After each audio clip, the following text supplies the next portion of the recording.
여러분, 육식동물 1, 2부 영상은 어떻게 보셨습니까? 이번 3부 영상도 아주 흥미로운 내용입니다. 이번 연구는 영국 옥스퍼드 대학 동물학 교수 캐롤라인 폰드 박사의 연구인데요. 포유동물의 지방세포 개수와 크기를 비교했습니다. 육식성 포유동물은 지방세포 크기가 작고 개수가 많은 반면 초식성, 잡식성 포유동물은 지방세포 크기가 크죠. 육식성 포유동물은 비슷한 크기의 초식성 포유동물에 비해 지방세포 수가 무려 4.6배나 더 많았습니다. 연구 논문의 지방세포수 그래프를 오른쪽 그래프처럼 쉽게 분석해보면 쥐, 토끼, 원숭이 등 초식성 포유동물보다 여우, 곰 등 육식동물은 확실히 지방세포수가 압도적으로 많았습니다. 그런데 여기서도 인간은 최상위 육식동물 패턴을 보여주고 있습니다. 논문 내용을 읽어보면 인간은 지방세포 개수가 아주 많고 크기도 작아서 인간의 에너지 대사는 초식동물보다는 육식동물의 에너지 대사에 가깝다. 또한 이러한 수치는 인간의 에너지 대사는 탄수화물보다는 지방과 단백질이 있는 식사에 적응되어 있다. 즉 에너지 공급원의 대부분은 지방과 단백질이다. 그렇습니다. 이런 특징은 동굴 벽화에도 고스란히 남아 있습니다. 모두 다 동물을 사냥하는 모습이죠. 옹기종기 모여서 샐러드를 먹는 모습은 그 어디에도 찾아볼 수 없습니다. 과일을 먹는 것도 없고 과일 나무를 그린 벽화도 없습니다. 케일 같은 식물을 그린 벽화는 없습니다. 참 신기하죠? 인간이 만약 초식동물이라면 뭐하러 쓸데없이 저런 사냥하는 그림을 그리겠습니까? 아, 그런데 한국은 제시겠다고요? 단양에 있는 수양계 선사유물 전시관에 가면 우리 조상들이 사냥하는 모습의 동상을 볼 수 있습니다. 내부에도 동물을 사냥하는 모습이 전시되어 있습니다. 아직도 인간이 초식동물이라고 생각하시는 분들은 바람 한번 쐰다고 생각하시고 이런 유물 전시관에도 자녀분들과 함께 한번 다녀오십시오. 적극 추천합니다. 이번에는 45세 이상 호주인 27만 명을 대상으로 사망률을 연구했는데요. 그 결과 채식과 준채식은 모든 원인 사망률에 긍정적인 효과가 없었습니다. 또 다른 연구에서는 채식은 우울증 위험을 2배 이상 높였다는 연관성을 보였습니다. 이 기사를 보면 채식주의자, 육식주의자보다 우울증 위험 높아. 연구 결과 채식주의자는 육식주의자보다 불안과 우울을 더 쉽게 느끼는 것으로 나타났다. 또한 자살의 위험이 3배 이상이었으며 정신과약을 복용할 가능성이 2배 이상인 것으로 밝혀졌다. 다른 기사를 보면 채식에 집착하면 우울증에 걸리기 쉽다. 고기를 먹지 않는 사람은 약 2배의 빈도로 우울감을 호소했다. 이런 결과를 보여주는 비슷한 연구들은 상당히 많습니다. 이번 연구도 중요한 의미가 있습니다. 결과를 보면 채식은 골밀도를 떨어뜨렸으며 골절 발생도 30% 증가시켰다. 특히 아시아에는 45%까지 증가되는 연관성을 보였습니다. 이번에는 삼성 서울병원 기사인데요. 맹추위보다 더 무서운 겨울철 골절, 채식주의자라면 더 주의해야 한다고 강조하고 있습니다. 역시 이런 결과를 보여주는 연구들은 상당히 많습니다. 우리가 먹는 고기에는 비타민 B군과 미네랄이 풍부합니다. 생체 이용률이 높은 각종 미네랄뿐만 아니라 필수 아미노산, 필수 지방산, 지용성 영양소 등이 정말 풍부하게 많이 들어있습니다.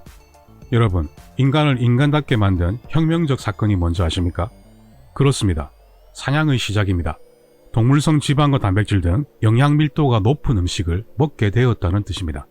그러면 사냥으로 달라진 인간의 특징은 뭘까요? 바로 두뇌 크기가 커지게 되었다는 겁니다. 이렇게 농경사회 이전, 즉 사냥을 통해 주로 육식을 했던 인간의 두개골은 지금 현재의 두개골에 비해 훨씬 컸습니다. 잘 모르시겠다고요?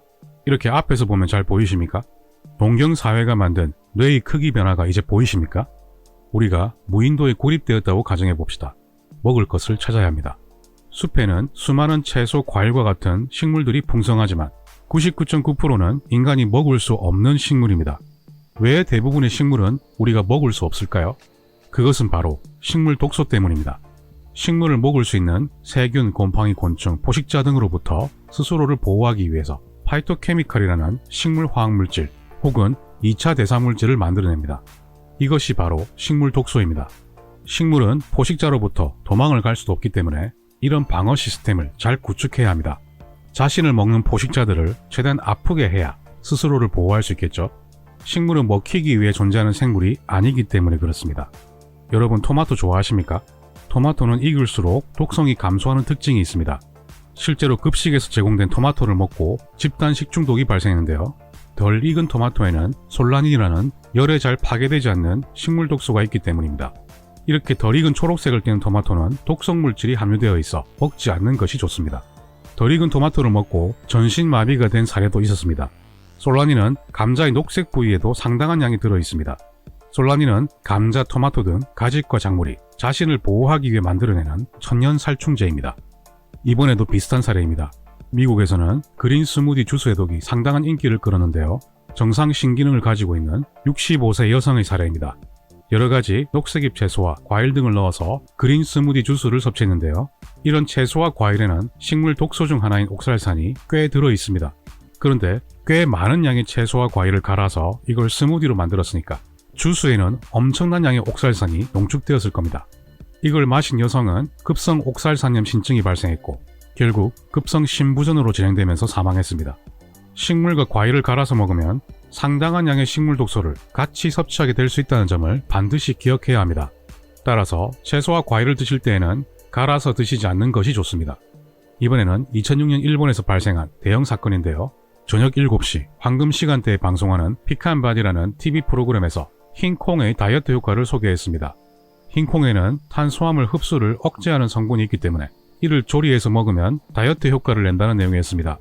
이 방송을 보고 많은 사람들이 따라하다가 1000명 이상이 급성 위장장애가 발생했고 이 중 100명이 병원에 입원하는 대형 사건이 발생했던 겁니다. 흰콩에는 렉틴이라는 식물 독소가 있는데 이를 잘 처리하지 못해서 발생했던 사건이었습니다. 이렇게 식물은 포식자들을 아프게 만들 수 있는 독소를 가지고 있습니다. 식물에는 렉틴 외에도 단백질과 미네랄 섭취를 방해할 수 있는 여러가지 항영양소가 들어있는 경우가 많습니다. 식물에 들어있는 단백질 분해 효소 억제제는 단백질 흡수를 감소시킬 수 있고 옥살산과 탄닌은 철 흡수를 감소시킬 수 있고 고이트로겐은 요오드 흡수를 감소시킬 수 있습니다. 왼쪽은 피트산의 화학구조인데요. 식물에 들어있는 피트산은 아연, 마그네슘, 칼슘, 철 등 각종 미네랄 흡수를 방해합니다. 식물에 미네랄이 많이 있다고 해도 이런 항영양소가 같이 포함되어 있기 때문에 실제 미네랄 제공량은 미미하다고 볼 수 있습니다. 따라서 육류를 섭취하는 것이 각종 미네랄을 얻기에 훨씬 더 효과적입니다. 관련 기사를 보면 현미 속 피트산이 미네랄 흡수를 방해한다. 즉 현미에 미네랄이 있어도 현미에 이런 피트산 때문에 미네랄 흡수가 잘 안 된다는 겁니다. 좀 더 읽어보면 고기를 먹은 직후 커피를 마시면 커피 속 탄닌, 카페인 등으로 인해 철분이 체내에 제대로 흡수되지 않을 수 있다. 이로 인해 체내 철분 이용률이 절반까지 떨어진다. 따라서 30분 뒤에 커피를 마셔야 한다는 겁니다. 철분 흡수를 방해하는 탄닌이라는 식물 독소는 떫은 맛을 내는데요. 주로 커피, 차, 감, 밤, 도토리, 포도주, 초콜릿에 들어있습니다. 포도주를 마실 때, 초콜릿을 먹을 때 떫은 맛을 느낄 수 있는 것은 바로 이 탄닌 때문이라고 합니다. 어릴 때 다들 뽀빠이 만화 보고 시금치 꽤 많이 드셨죠? 시금치에는 철분이 아주 많이 있다고 하지만 시금치는 옥살산과 피트산도 아주 많아서 철분 흡수를 방해합니다. 그래서 약 2%의 철분만 흡수된다고 합니다. 저는 시금치 먹으니까 오히려 힘이 빠지던데요. 혹시 이건 시금치 광고였습니까? 여러분, 시금치 먹고 힘이 날 수는 없습니다. 이건 뽀빠이만 가능한 겁니다. 따라하시면 안 돼요. 이번 연구도 흥미로운데요. 우리 몸의 철분 저장고로 불리는 페리티닌 고갈 빈도가 채식주의자에서 높고 채식주의자에서 철 결핍성 빈혈이 더 많았습니다. 폐경 전인 젊은 채식주의 여성에서 이 현상은 두드러졌습니다. 채식주의자들이 철분이 많은 시금치를 먹더라도 이게 흡수가 잘 안 된다는 뜻입니다. 이 연구는 상당히 충격적인데요. 제일 위의 그래프는 굴 120g을 먹고 혈중 아연 농도를 체크한 겁니다. 아연이 풍부한 굴을 먹으니까 혈중 아연 농도가 확 올라갑니다. 그런데 똑같은 양인 120g의 굴과 120g의 검은 콩을 같이 먹었더니 혈중 아연 농도가 급격히 감소했습니다. 즉 검정콩의 항영양소가 아연의 흡수를 막았다는 겁니다. 이번에는 똑같은 양인 120g의 굴과 옥수수 또르띠아를 같이 먹었더니 혈중 아연 농도가 전혀 상승하지 않았습니다. 옥수수 또르띠아에 포함된 항영양소가 아연의 흡수를 완전히 차단해버린 겁니다. 이건 상당히 충격적인 결과입니다. 아연뿐이겠습니까? 아연과 각종 미네랄의 흡수가 거의 차단될 수 있다는 뜻입니다. 관련 기사를 보면 채식 여성은 고관절 골절 위험이 증가한다는 건데요. 국내 연구 결과 고관절 골절의 1년 사망률은 15%, 2년 사망률은 25%, 5년 사망률 45%로 보고되고 있습니다. 수술을 시행하지 않을 경우에는 1년 사망률은 50%까지 올라갑니다. 매우 중증 외상질환입니다. 채식을 하는 여성은 고관절 골절 위험이 높아지기 때문에 특히 주의해야 합니다. 그런데 왜 골절 위험이 증가할까요? 채식을 하면 미네랄 흡수가 크게 감소될 수 있겠죠.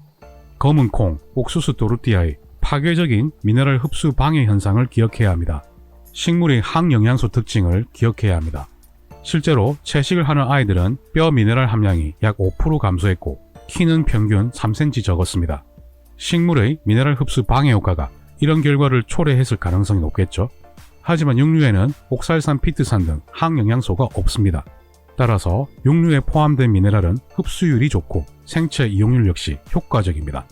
그러면 육식동물 4부에서 더 흥미롭고 재미있는 내용으로 이어가겠습니다. 4부 영상도 많이 기대해주세요. 그러면 닥터3는 다음에도 더 나은 영상으로 찾아뵙겠습니다. 제 영상이 마음에 드셨다면 좋아요, 구독 꼭 눌러주십시오. 닥터3는 여러분의 건강을 응원합니다.